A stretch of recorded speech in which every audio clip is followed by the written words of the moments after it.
திருக்குறளே எழுந்திடுக அன்பொழியும் வழியினிலே ஒரு இணைவோ கருவிப்போ உன்னடரை போற்றுவோம்.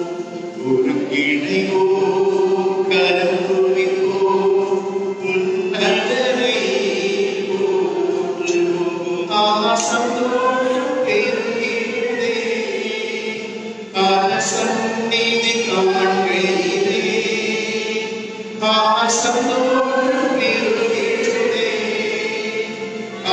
சந்நிதி காண்கிறே ஆனந்தனுடனே திருந்தி கூடிடுவோம் ஆண்டவரே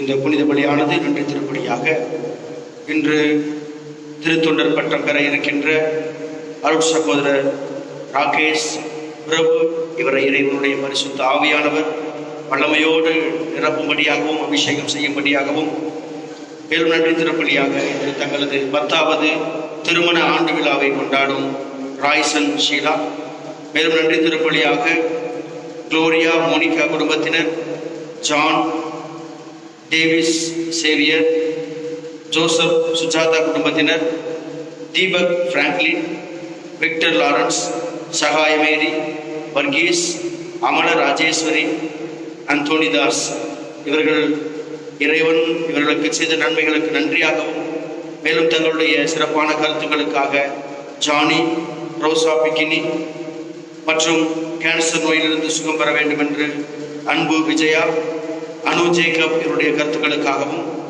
இறைவனில் மறித்த அசோக் இக்னேசியஸ் மேரி சித்ரா சாந்தி லீமா இந்த ஆன்மாக்களுக்காகவும் இந்த புனித பலி ஒப்புக் கொடுக்கப்படுகின்றது. தந்தை மகன் தூய ஆவியாரின் பெயராலே நம் ஆண்டவராகிய இயேசு கிறிஸ்துவின் அருளும் கடவுளின் அன்பும் தூய ஆவியாரின் நட்புறவும் தோழமையும் உடனிருப்பும் உங்கள் அனைவரோடும் இருப்பதாக.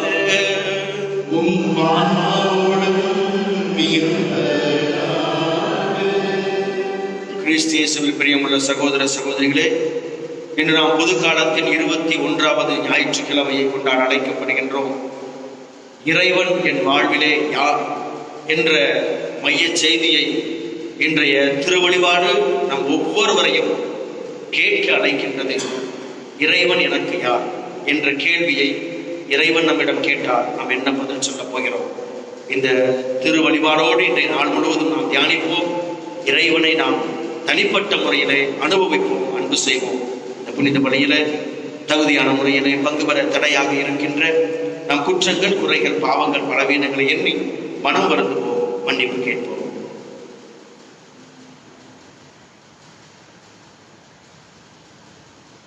எல்லாம் வல்ல இறைவனிடமும் சகோதர சகோதரிகளே உங்களிடமும் நான் பாவி என்று ஏற்றுக்கொள்கிறேன். ஏனெனில் என் சிந்தனையாலும் சொல்லாலும் செயலாலும் கடமையில் தவறியதாலும் பாவங்கள் பல செய்தேன். என் பாவமே, என் பாவமே, என் பெரும் பாவமே. ஆகையால் இப்பொழுதும் கண்ணியான புனித மரியாதையும் வானதூதர் புனிதர் அனைவரையும் சகோதர சகோதரிகளே உங்களையும் நம் இறைவனாகிய ஆண்டவரிடம் எனக்காக வேண்டிக் கொள்ள முன்வருகிறேன். எல்லா வல்ல இறைவன் நம் மீது இரக்கம் வைத்து நம் பாவங்களை மன்னித்து நம்மை நிலைவாழ்ந்து அழைத்து செல்வாராக.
மன்றாடுவோமாக.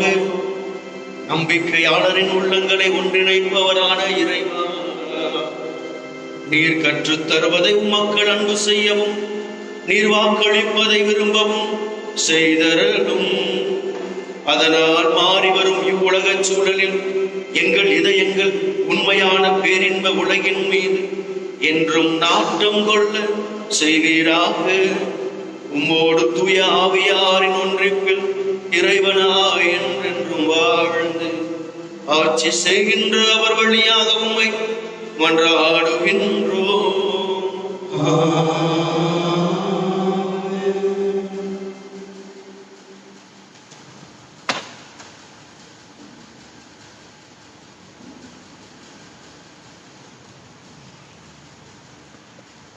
இறைவாக்கினர் எசாயா நூலில் இருந்து வாசகம்.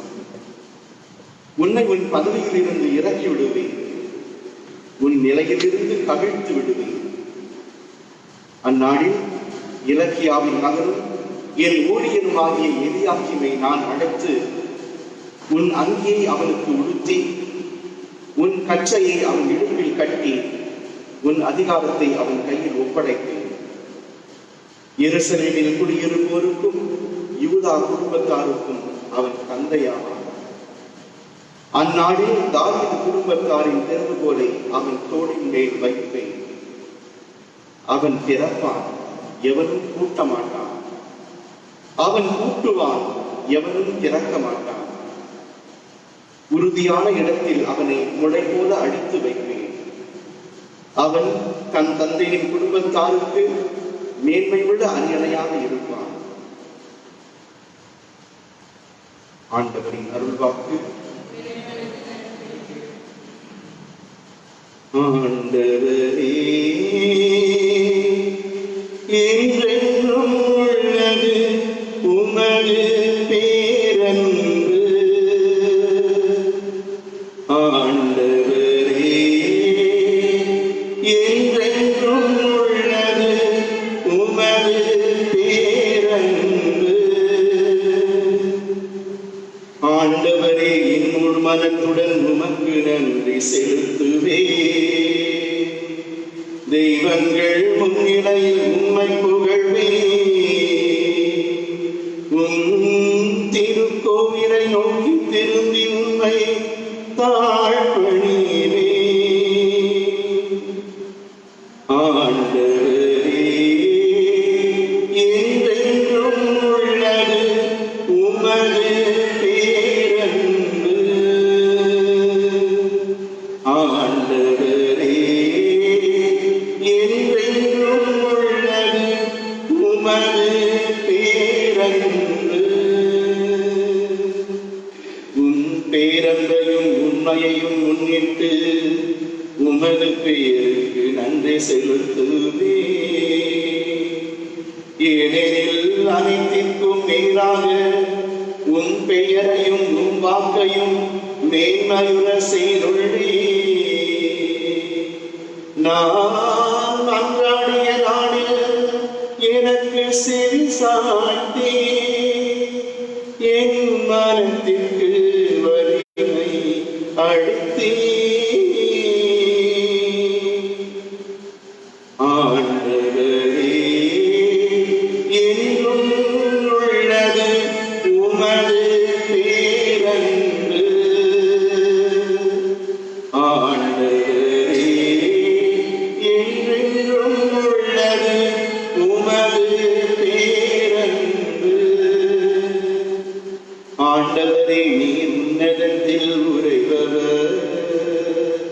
எனினும் அறிந்தோரை கண்ணோக்குகின்றே. ஆனால் செருப்புற்றோரை தொலையில் இருந்தே அறிந்து கொள்கின்றே. ஆண்டவரே, என்றும் உள்ளது உமது பேரன்பு.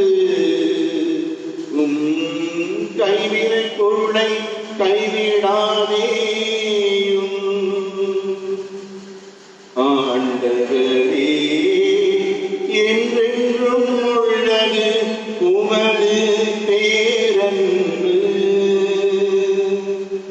ஆண்டவரே, என்றென்றும் உள்ளது உமது பேரன்பு.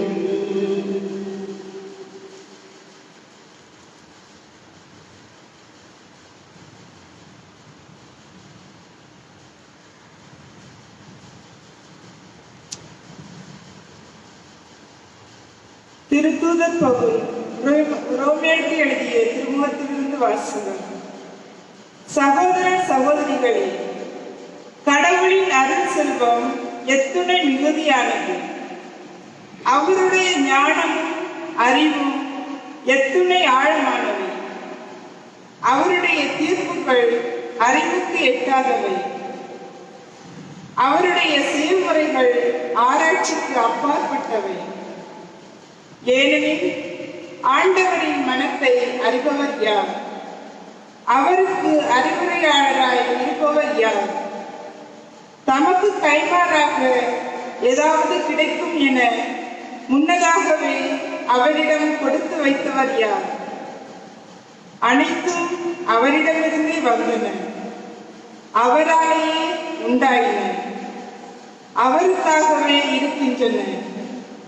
அவருக்கே என்றென்றும் மாட்சி உரித்தாகுக. ஆமென். ஆண்டவர் வழங்கும் அருள்வாக்கு. இறைவனுக்கு நன்றி.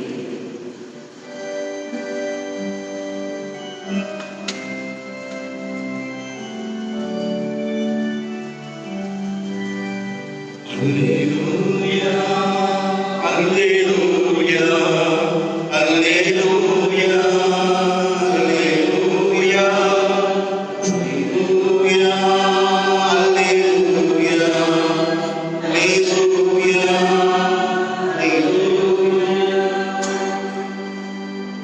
உன் பேரில்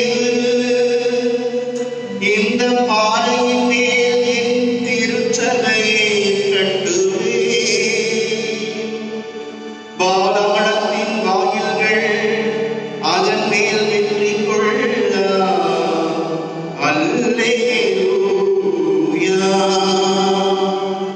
அல்லேலூயா, அல்லேலூயா, அல்லேலூயா, அல்லேலூயா. ஆண்டவர் உங்களோடு இருப்பாராக. உம் ஆன்மாவோடும் இருப்பாராக. தூய மத்தேயு எழுதிய பரிசுத்த நற்செய்தியிலிருந்து வாசகம். ஆண்டவரே வாழ்த்தி உமக்கு.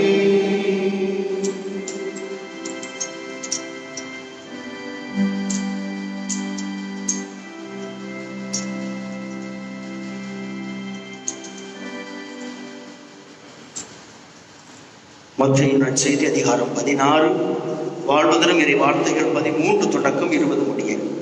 அக்காலத்தில் இயேசு பிலிப்பு செசாரியா பகுதிக்கு சென்றார். அவர் தம் சீடரை நோக்கி, மானிட மகன் யார் என்று மக்கள் சொல்கிறார்கள் என்று கேட்டார். அதற்கு அவர்கள், சிலர் திருமுழுக்கு யோவான் எனவும், வேறு சிலர் எலியா எனவும், மற்றும் சிலர் எரேமியா அல்லது பிற இறை வாக்கினருள் ஒருவர் என்றும் சொல்கின்றனர் என்றார்கள். ஆனால் நீங்கள் நான் யார் என சொல்கிறீர்கள் என்று அவர் கேட்டார். சீமோன் பேதுரு மறுமொழியாக, நீர் மெசியா, வாழும் கடவுளின் மகன் என்று உரைத்தார். அதற்கு இயேசு, யோனாவின் மகனான சீமோனே, நீ பேறு பெற்றவன், ஏனெனில் எந்த மனிதரும் இதை உனக்கு வெளிப்படுத்தவில்லை, மாறாக விண்ணகத்தில் உள்ள என் தந்தையை வெளிப்படுத்தியுள்ளார். எனவே நான் உனக்கு கூறுகிறேன், உன் பெயர் பேதுரு. இந்த பாறையின் மேல் என் திருச்சபையை கட்டுவேன். பாதாளத்தின் வாயில்கள் அதன் மேல் வெற்றி கொள்ளலாம். விண்ணரசின் திறவுகோல்களை நான் உன்னிடம் தருவேன். மண்ணுலகில் நீ தடை செய்வது விண்ணுலகிலும் தடை செய்யப்படும். மண்ணுலகில் நீ அனுமதிப்பது விண்ணுலகிலும் அனுமதிக்கப்படும் என்றார். பின்னர் தாம் மெசியா என்பதை எவரிடமும் சொல்ல வேண்டாம் என்று இயேசு சீடரிடம் கண்டிப்பாய் கூறினார். ஆண்டவரின் அருள்வாக்கு. கிறிஸ்துவே உமக்கு புகழ். Praise the Lord.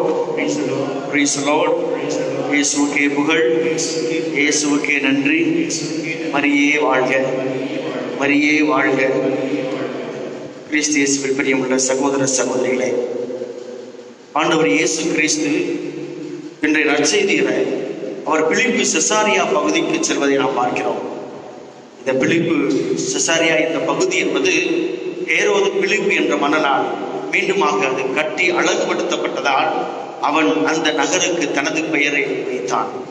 அந்த நகரிலே மக்கள் சீசர் அகஸ்துவுக்கு ஒரு மிகப்பெரிய ஒரு சிலையை வைத்து சீசர் அகஸ்துஸை கடவுளாக வழிபட்டார்கள்.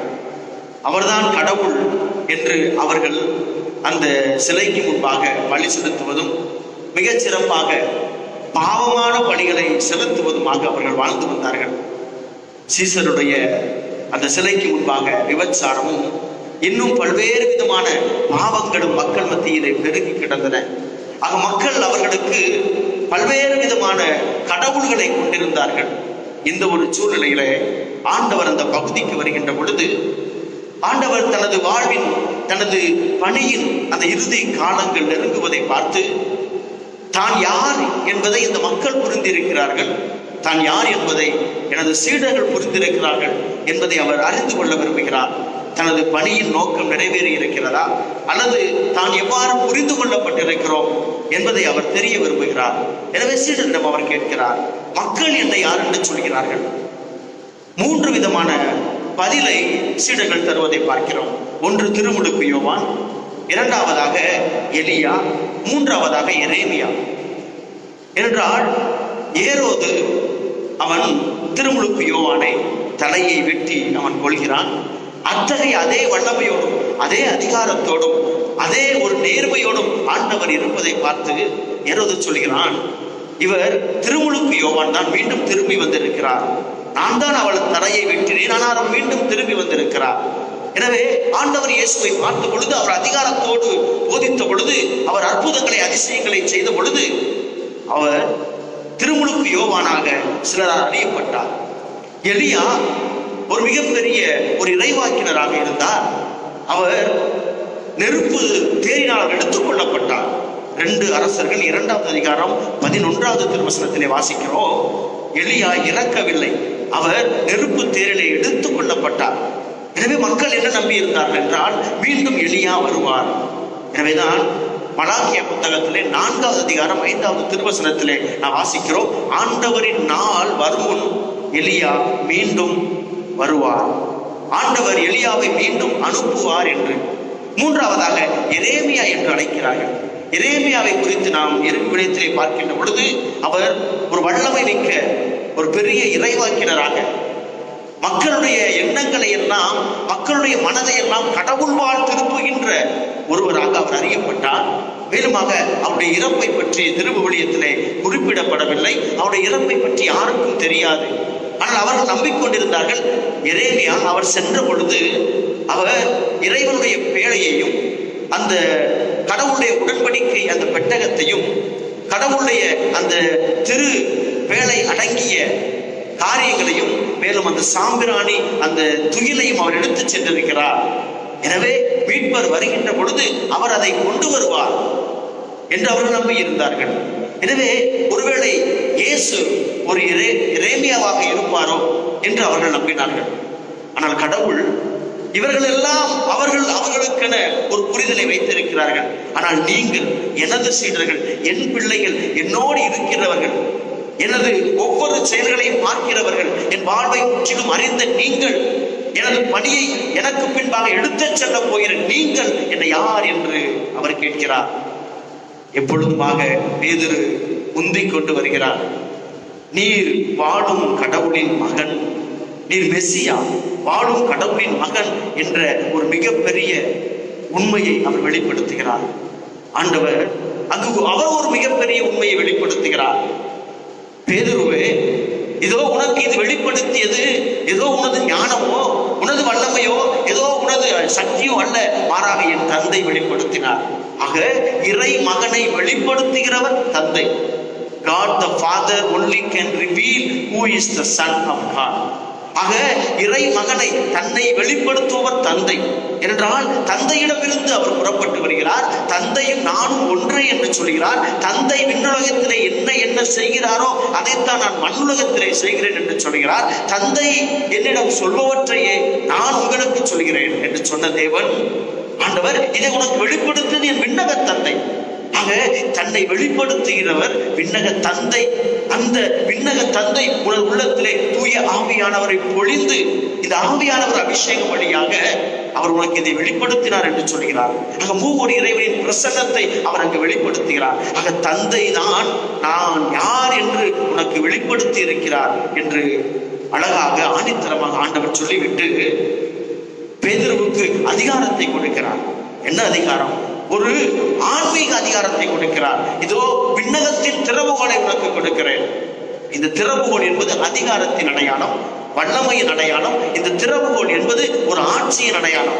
எனவேதான் இந்த திறவுகோல், இந்த கீ என்பது எல்லா மனிதர்களும் வைத்திருக்க வேண்டும் என்று விரும்புவார்கள். காரணம், இந்த கீயை வைத்திருப்பது, திறவுகோலை வைத்திருப்பது ஒரு அடையாளம். எதற்கு அடையாளம்? அதிகாரம். என்னிடம் அதிகாரம் இருக்கிறது, நான் தான் அதை திறக்க வேண்டும், நான் தான் அதை வைத்திருக்க வேண்டும். ஆக இந்த அதிகாரம். எனவேதான் ஆண்டவர் விண்ணகத்தின் திறவுகோலை, அதைத்தான் முதல் வாசகத்திலே ஆண்டவர் இதோ அன்று எருசலேமினுடைய அந்த கோட்டையினுடைய அரண்மனையினுடைய வாயில் காப்பாளர், அரண்மனை பொறுப்பாளர், தலைமை அதிகாரி செபுனானை நோக்கி ஆண்டவர் சொல்கிறார், உன்னிடமிருந்து இந்த பதவி பறிக்கப்படும். எனவே இந்த திறவுகளை எனது மகன், எனது அன்புக்குரிய மகன் இலக்கியாண்டம் கொடுப்பேன். அவன் தாவீதினுடைய அந்த அரசை என்றென்றும் நிலைநிறுத்துவான், இந்த அரண்மனை அவன் என்றென்றும் பாதுகாப்பான் என்று ஆண்டவர் சொல்கிறார். ஆக இந்த திறவுகோல் என்பது அதிகாரம், ஆட்சியின் ஒரு அடையாளம். எனவே பேதுருவிடம் சொல்கிறார், என் திருச்சபையை நான் உன் மீது கட்டுவேன்.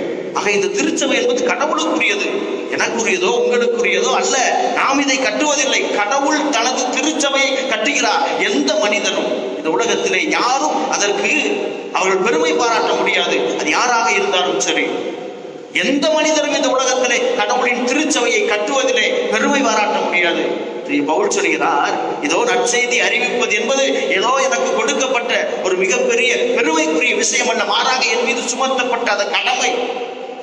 ஏதோ இதை நான் செய்வது எனது வல்லமையாலோ எனது பெருமையாலோ எனது ஞானத்தினாலோ அல்ல, மாறாக கடவுளின் வல்லமை என்று அவர் கடவுளினுடைய மகிமையை சொல்லுவார். ஆக இந்த திருச்சபை என்பது கடவுள் கட்டிய திருச்சபை. எனவேதான் இத்தனை ஆண்டுகளாக இந்த திருச்சபை இவ்வளவு உயர்ந்திருக்கிறது. ஆக கடவுளுடைய திருச்சபை இது, உங்களுடைய திருச்சபை, என்னுடைய திருச்சபை, நான் கட்டியது என்று எவரும் பெருமை பாராட்ட முடியாது. என்னால் தான் இந்த திருச்சபை வளர்கிறது, என்னால் தான் இப்படி இருக்கிறது என்று மனிதர்கள் எவரும் பெருமை பாராட்டுவது முடியாது. காரணம், இது கடவுள் கட்டிய திருச்சபை, கடவுளின் திருச்சபை. அதிலே நீங்களும் நானும் ஒரு உழைப்பாளர்கள், ஒரு பங்காளிகள். கடவுள் இந்த வேலையிலே உங்களையும் என்னையும் பயன்படுத்துகிறார். நாம் இந்த உலகத்தில் இருப்பது கடவுளின் வேலையை செய்வதற்காக, கடவுளுக்காக வாழ்கிறோம். அவருக்காகத்தான் இந்த உலகத்திலே நமக்கு உயிர் கொடுக்கப்பட்டிருக்கிறது, நமது திட்டங்களுக்காக அல்ல. We are not here not for our own agendas, not for our own plans.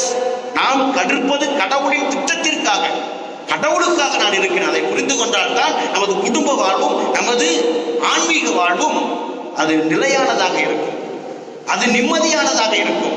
அதை புரியாத பொழுது, நான் எனது என்று வாழ்கின்ற பொழுது, எனது திட்டங்கள், எனது செயல்பாடுகள், எனது ஆசைகள் என்று நான் வாழ்கின்ற பொழுது, கடவுளின் திருச்சபைக்கு நான் களங்கம் விளைவிக்கிறேன், வருத்தம் விளைவிக்கிறேன். கடவுள் என் திருச்சபையை நான் உன் மீது கட்டுவேன். கடவுள் கட்டிய திருச்சபை, அதற்கு அந்த ஆட்சி பொறுப்பை, அந்த அதிகாரத்தை பேதுருவிடம் கொடுத்து ஆன்மீக அதிகாரத்தை கொடுக்கிறார். நீ எதையெல்லாம் மண்ணகத்திலே கட்டுவாயோ அது விண்ணகத்திலே கட்டப்படும், எதையெல்லாம் நீ மறுக்கிறாயோ அது விண்ணகத்திலே மறுக்கப்படும். அத்தகைய அந்த வல்லமையை, அதிகாரத்தை பேதுருவுக்கு கொடுக்கிறார். அந்த அதிகாரம் தான் முதல் திருத்தந்தை பேதுருவிலிருந்து நமது திருச்சபையிலே காலம் காலமாக இயேசு கிறிஸ்து கொடுத்த அந்த அதிகாரம் திருச்சபையை வழிநடத்தி கொண்டிருக்கிறது, திருத்தந்தை வழியாக. இறுதியாக ஆண்டவர் சொல்வார், நான் மெசியா என்று எவரிடமும் சொல்ல வேண்டாம். காரணம் எதற்கு? மக்கள் எல்லோரும் ஏதோ ஒரு அரசியல் அரசரை, நம் எல்லோரையும் இந்த ரோமையின் அடிமைத்தனத்திலிருந்து விடுவித்து நம்மை நிம்மதியாக, மகிழ்ச்சியாக, நிறைவாக வாழ வைக்கின்ற ஒரு அரசியல் மீட்பரை எதிர்பார்த்துக் கொண்டிருந்தார்கள். எனவே ஆண்டவர் சொல்கிறார், நான் மெசியா என்று எவரிடம் சொல்ல வேண்டாம். காரணம், நான் துன்புறும் மெசியா. எனது அரண்மனை சிலுவை, எனது அரசாங்கம், எனது ஆட்சியுரிமை, எனது கிரீடம் எல்லாம் சிலுவையிலே வெளிப்படும். ஆக நான் துன்புறும் மெசியா என்பதை இந்த உலகத்திற்கு உலகம் அறிந்து கொள்ள வேண்டும். அதுவரை, எனது சிலுவை சாவு வரை இதை யாரிடமும் அறிவிக்க வேண்டாம். ஆக இயேசு கிறிஸ்து ஒரு துன்புறும் மெசியாவாக, தன்னையே பலியாக்குகின்ற அந்த மெசியாவாக இந்த நாளிலே தன்னை நமக்கு வெளிப்படுத்துகிறார். தான் என்ற வாசகத்திலே ஆண்டவர் சொல்கிறார், கடவுளுடைய அன்பு, இரக்கம் எத்துணை மேன்மையானது என்று பாருங்கள். நம்மை அன்பு செய்கின்றவர். இதை பதிலுரை பாடல்களை நாம் பாடியதை போல இறைவனுடைய வல்லமையும் இரக்கமும் அவருடைய அன்பும் எத்துணை மேன்மையானது. ஆக அந்த வல்ல தேவனுடைய இந்த பரிசுத்த பிரசன்னத்துல நாம் இந்த நாளிலே அமர்ந்திருக்கிறோம். எனவே இறைவன் நம் ஒவ்வொருவரையும் அவருடைய வல்லமையினால் நிரப்பி இருக்கிறார். அந்த இறைவன் இந்த நாளிலே தனிப்பட்ட முறையிலே கேட்கிறார். உங்களுடைய பெயரை சொல்லி கேட்கிறார், என் மகனே, என் மகளே, நான் உனக்கு யார்? என்னை நீ யார் என்று சொல்லுகிறாய்? இந்த கேள்வி இறைவன் நம்மிடம் கேட்டால் என்ன பதில் சொல்ல போகிறோம்? புத்தகத்தில் படித்ததை சொல்ல போகிறோமா? அல்லது குருக்கள் சொன்னதை சொல்ல போகிறோமா? அல்லது இறை விவிலியம் சொன்னதை சொல்ல போகிறோமா? அல்லது நாம் அங்கங்கு கேட்டதை சொல்ல போகிறோமா? அல்லது என் உள்ளத்திலிருந்து இறைவன் யார் என்று நான் சொல்ல போகிறேன்? இது இன்றைய நாளின் தியானமாக இருக்கட்டும். இறைவன் நம் ஒவ்வொருவரையும் அன்பு தாய் அன்னை மரி வழியாக ஆசீர்வதிப்பாராக. ஆமென். எழுந்து நின்று நமது நம்பிக்கையை அறிக்கையிடுவோம்.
அன்புமிக்க சகோதர சகோதரர்களே, கடவுளின் அருள் செல்வம் எத்துணை மிகுதியானது.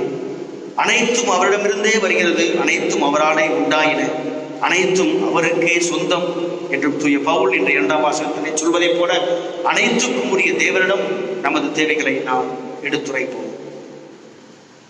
அந்த தந்தையே இறைவா, உம் இறை பணியில் கொண்ட எம் திருத்தந்தை, ஆயர்கள், அருள் பணியாளர்கள், அருள் சகோதரிகள், இறை மக்களாகிய நாங்கள் உம் விண்ணக கொடைகளை எல்லா சூழ்நிலைகளிலும் காத்து ஒளியின் மக்களாக வாழ தேவையான அன்பை நிறைவாக பெற வேண்டி வரங்களை தர வேண்டும் என்று தேவனை மன்றாடுகிறோம்.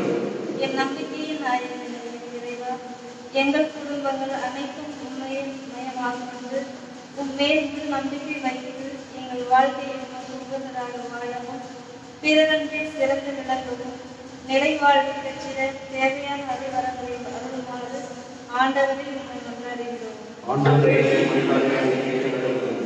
என் மனதிற்கு வலிமை அளிக்கும் தந்தையே இறைவா, துன்பங்களும் துயரங்களும் நோய்களும் சவால்களும் எம்மை தாக்குகின்ற போது நாம் நிலை குலைந்து போகாமல் உமது அருள்துணையை என்றும் நம்பிக்கை கொண்டு மன வலிமையோடு செயல்பட எமக்கு சக்தி அளித்தள்ள வேண்டும் என்று இறைவா உண்மை மன்றாடுகிறோம்.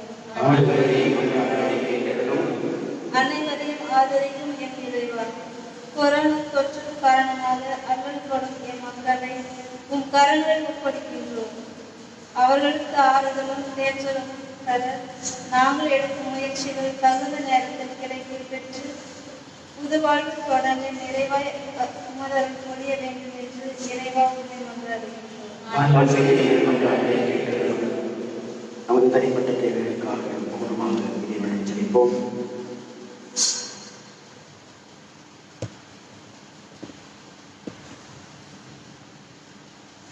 நாங்கள் கேட்பதற்கும் ஜெபிப்பதற்கும் மேலாக எங்கள் தேவைகளை அறிந்தவராக இருக்கிறேன் அன்பின் பரலோக பிதாவே. இதோ நாங்கள் உங்களிடம் கேட்ட மன்றாட்டுகளை எல்லாம் நீர் எங்களுக்கு அருள் கூர்ந்து தந்தருளும்படியாக எங்கள் ஆண்டவராகிய கிறிஸ்து வழியாக உம்மை மன்றாடுகின்றோம்.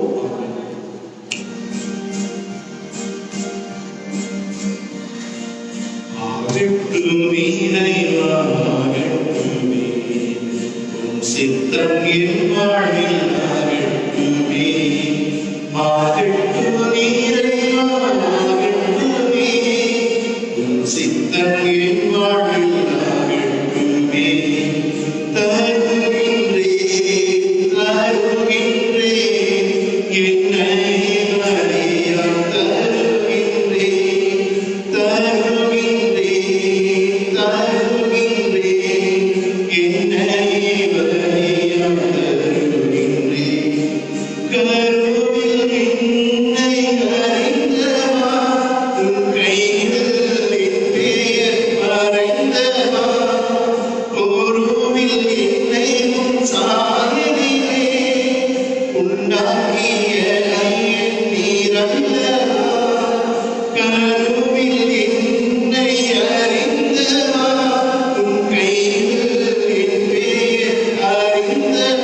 சகோதர சகோதரிகளை, என்னுடையது உங்களுடைய மானை புனித பலி எல்லாம் வல்ல இறைவனுக்கு ஏற்றதாகும்படி மன்றாடுங்கள்.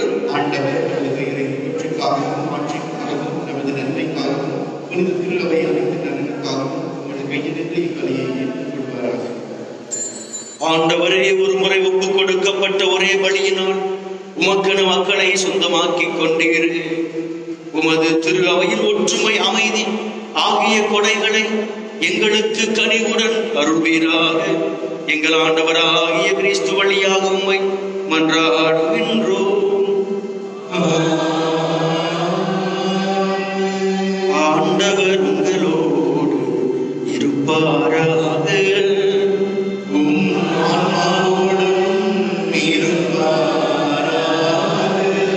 எங்களை மேலே எழுப்புங்கள்.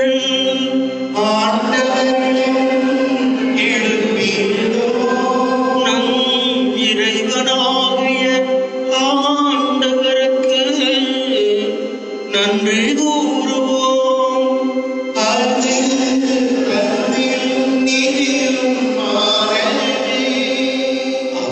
ஆண்டவரே, தூயவரான தந்தையே, என்றென்றும் உள்ள எல்லாம் வல்ல இறைவா,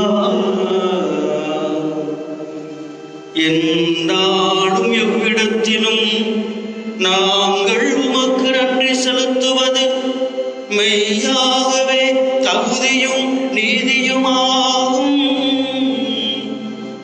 எங்கள் கடமையும் மீட்புக்குரிய செயலுமாகும்.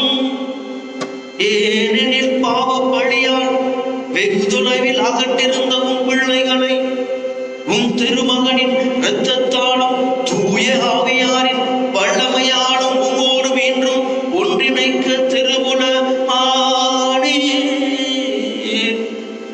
இவ்வாறு மக்கள் மூவொரு கடவுளின் ஒன்றிணைப்பால் ஒன்றிணைக்கப்பட்டு கிறிஸ்துவின் உடனும் தூய ஆவியாரின் கோவிலுமான திரு அவையாக விளங்கச் செய்தீர்.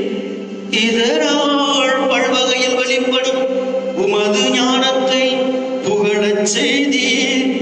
ஆகவே வானதூதர்களோடு கொண்டு சேர்ந்து நாங்களும் உம்மை புகழ்ந்தேத்தி மகிழ்ச்சியுடன் அறிக்கையிட்டு சொல்வதாவது: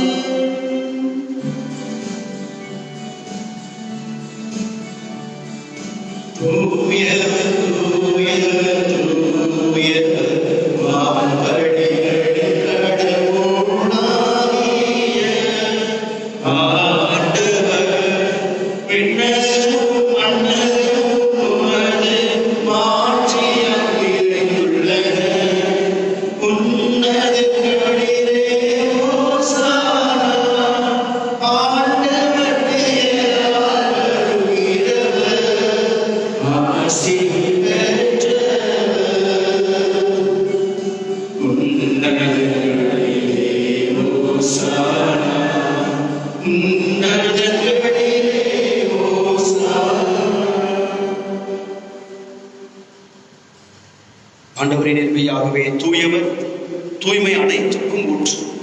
ஆகவே உம்முடைய ஆவியை பொழிந்து இக்காணிக்கைகளை தூய்மைப்படுத்த உம்மை வேண்டுகிறோம். இவ்வாறு எங்கள் ஆண்டவர் இயேசு கிறிஸ்துவின் உடலும் இரத்தமுமாக எங்களுக்கு இவை மாறுபடமாக. அவர் பாடுபட உளம் கனிந்து தம்மை கையளித்த போது அப்பத்தை எடுத்து நன்றி செலுத்தி அதை விட்டு தம் சீடர்களுக்கு அளித்து கூறியதாவது: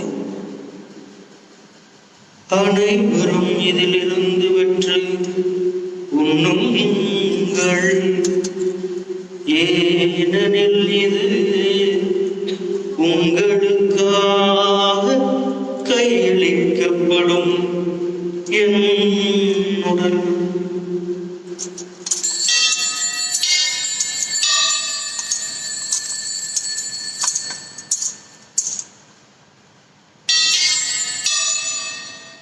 அவ்வண்ணமே இரவு விருந்து அருந்திய பின் கிண்ணத்தையும் எடுத்து மீண்டும் உமக்கு நன்றி கூறி தம் சீடர்களுக்கு அளித்தவர் கூறியதாவது: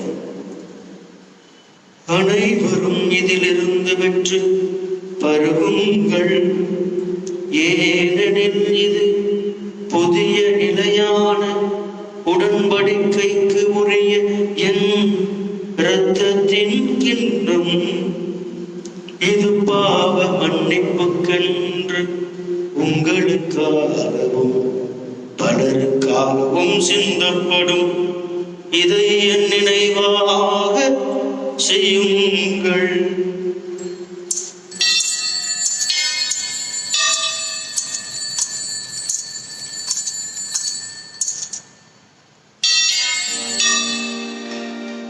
நம்பிக்கையின் மறைபொருள்.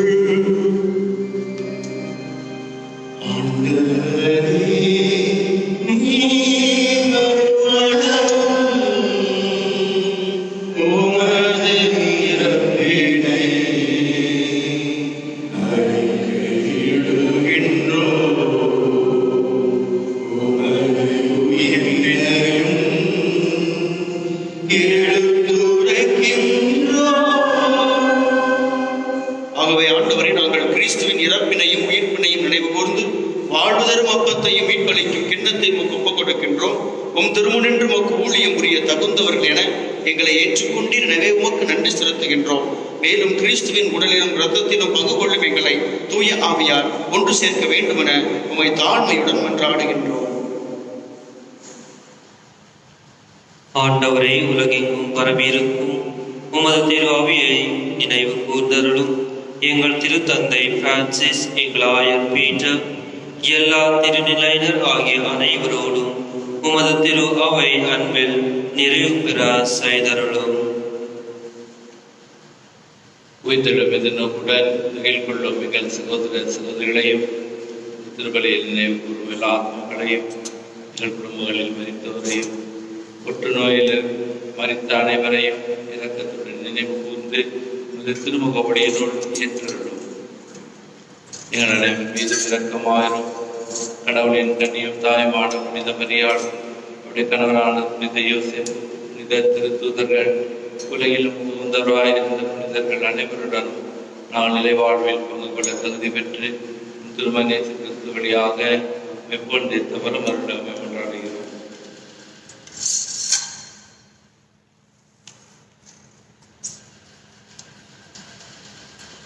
இவர் வழியாக இவரோடு இவரில் எல்லாம் வல்ல இறைவனாகிய தந்தையே, தூய ஆவியாரின் ஒன்றிப்பில் எல்லா புகழும் ஆட்சியும் என்றென்றும் உமக்கு உரியதே.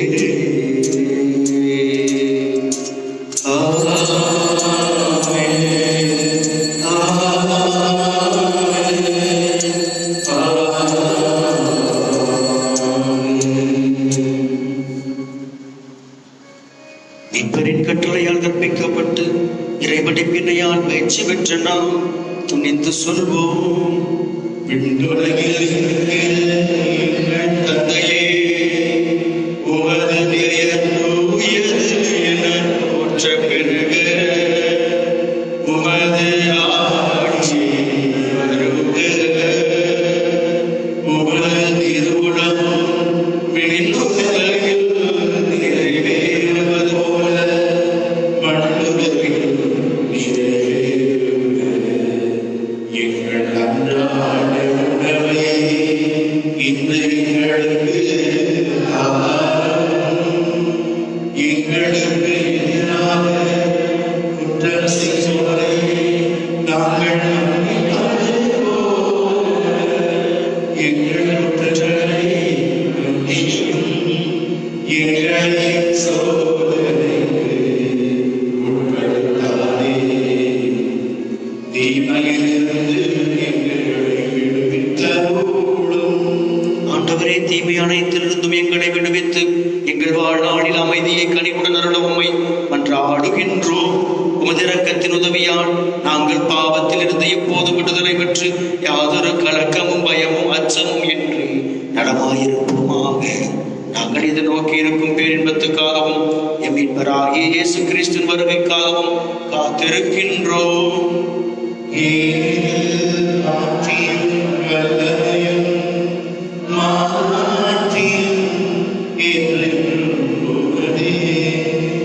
ஆண்டவரே இயேசு கிறிஸ்துவே, அமைதியை உங்களுக்கு விட்டுச் செல்கிறேன், என் அமைதியையே உங்களுக்கு அளிக்கின்றேன் என்று உம் திருத்தூதர்களுக்கு மொழிந்தீரே. எங்கள் குற்றங்கள், குறைகள், பாவங்கள், பலவீனங்களை பாராமல் உமது திரு அவையின் நம்பிக்கையை கண்ணோக்கி உமது திருவுளத்துக்கு ஏற்ப அதற்கு அமைதியையும் ஒற்றுமையையும் அளித்தருவீராக. என்றென்று வாழ்ந்து ஆட்சி செய்கின்றவர் நீரே.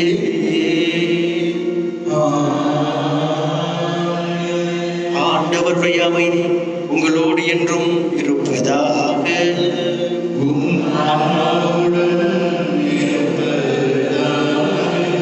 ஒரு கிறிஸ்து அமைதியை பகிர்ந்து கொள்வோம்.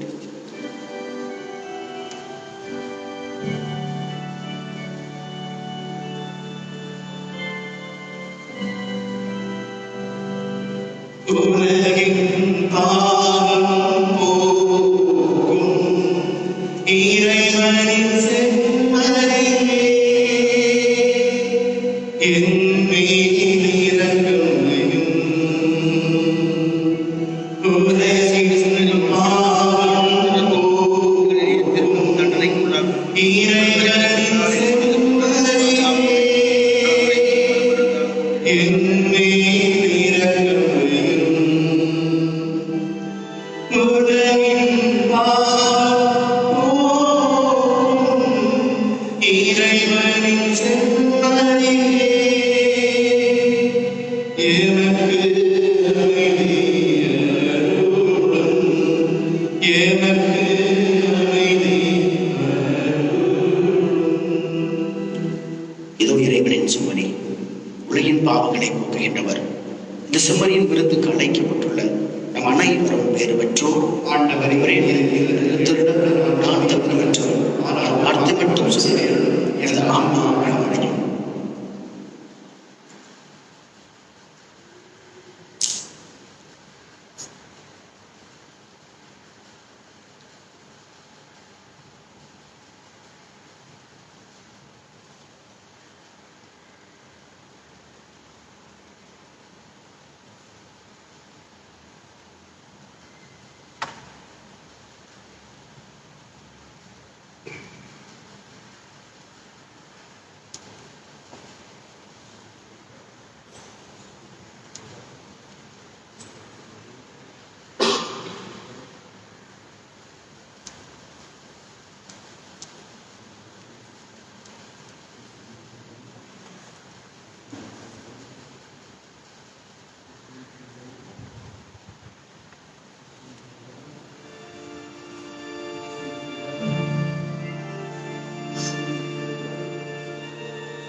இயேசுவே,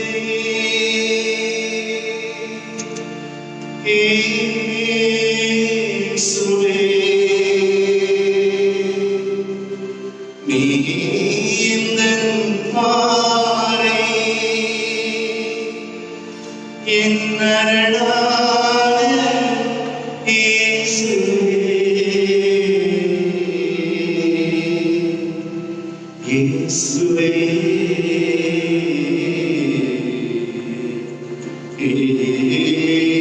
இயேசுவே.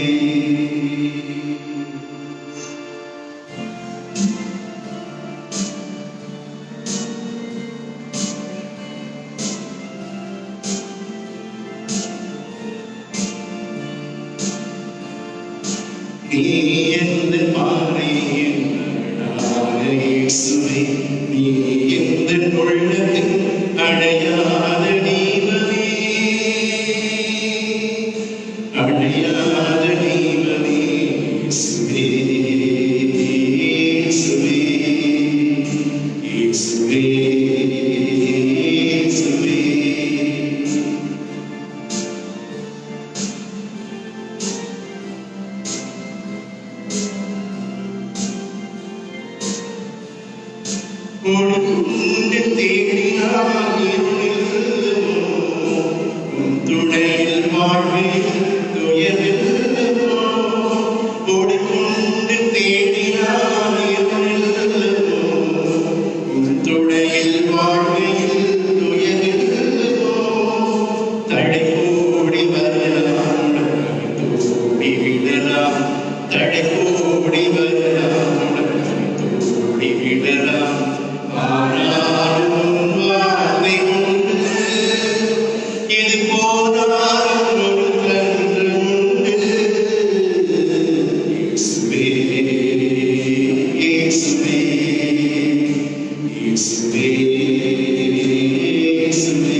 என் சதையை உண்டு எனது இரத்தத்தை குடிப்பவர் நிலை வாழ்வை கொண்டுள்ளார் என்கிறார் ஆண்டவர்.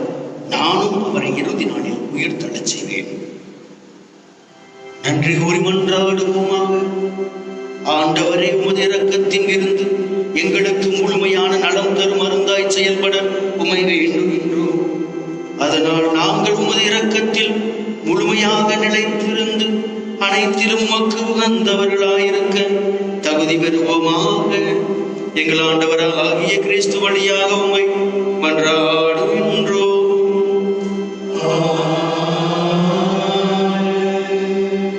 கொரோனா தொற்று நோய் நெருக்கடியில் அன்னை மரியாவின் பாதுகாப்பிற்காக திருத்தந்தையின் ஜெபம்.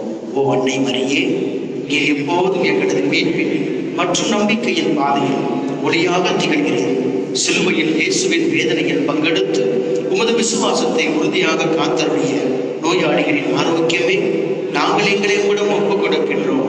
மக்கள் அனைவரின் மீட்பே எங்களுக்கு என்ன தேவை என்பதை நீர் அறிந்து வழங்குவீர் என்பதில் நாங்கள் உறுதியாக உள்ளோம். ஆகவே கலிலேயாவின் கானாவை போல இந்த சோதனை காலத்திற்கு பின் நாங்கள் எங்கள் மகிழ்ச்சிக்கும் கொண்டாட்டத்திற்கும் மீண்டும் திரும்புவோம் என நம்புகிறோம். எங்கள் துன்பங்களை ஏற்றுக்கொண்டு எங்கள் துக்கங்களை சுமந்தது எங்களை வழிநடத்த சிலுவை வழியாக உயிர்த்தெழுதலின் மகிழ்ச்சிக்கு எங்களை இட்டுச் சென்ற இயேசு சொன்னபடி தந்தையின் திருவுளத்திற்கு இணங்க இறையன்பின் தாயே எங்களுக்கு உதவி அருளும். ஆமேன். தூய இறைவனின் தாயே, உமது பாதுகாப்பின் கீழ் நாங்கள் அடைக்கலம் நாடுகிறோம். ஆட்சிக்குரிய ஆசையற்ற கண்ணியே, சோதனைக்குட்பட்டிருக்கும் எங்களது வேண்டுகோள்களை நிராகரியாமல் எங்களை ஒவ்வொரு ஆபத்திலிருந்தும் விடுவித்திருந்தோம். அதிதூதரான புனித மிக்கேலை நோக்கி ஜெபம். எங்கள் போராட்டத்தில் எங்களை காத்தருடும். பசாசின் வஞ்சக சூழ்ச்சிகள் எங்கள் துணையாயினும் தாழ்மையான எங்கள் மன்றாட்டை கேட்டு இறைவன் பசாசை கண்டிப்பாராக. நீரும் விண்ணக படையின் தலைவரே, மக்களை கெடுக்க உலகை சுற்றித் திரியும் பேயையும் மற்ற கெட்ட அரூபிகளையும் இறை வலிமையால் நரகத்தில் தழுவினாக. ஆமீன். அருள் நிறைந்த மரியே வாழ்க. ஆண்டவர் உடனே பெண்களுக்குள் ஆஸ்வதிக்கப்பட்டவர் நீரே. உம்முடைய திருவயிற்றின் கனியாகிய இயேசுவும் ஆஸ்வதிக்கப்பட்டவரே. புனிதவனையே, இறைவனின் தாயே, அற்புத மிகுந்த ஆரோக்கிய தாயே, புனித சூசையப்பரே, அதிதூதரான புனித மிக்கேலே, இறைவனின் எல்லா புனிதர்களே, புனிதரே, ஆண்டவர் உங்களோடு இருப்பாராக.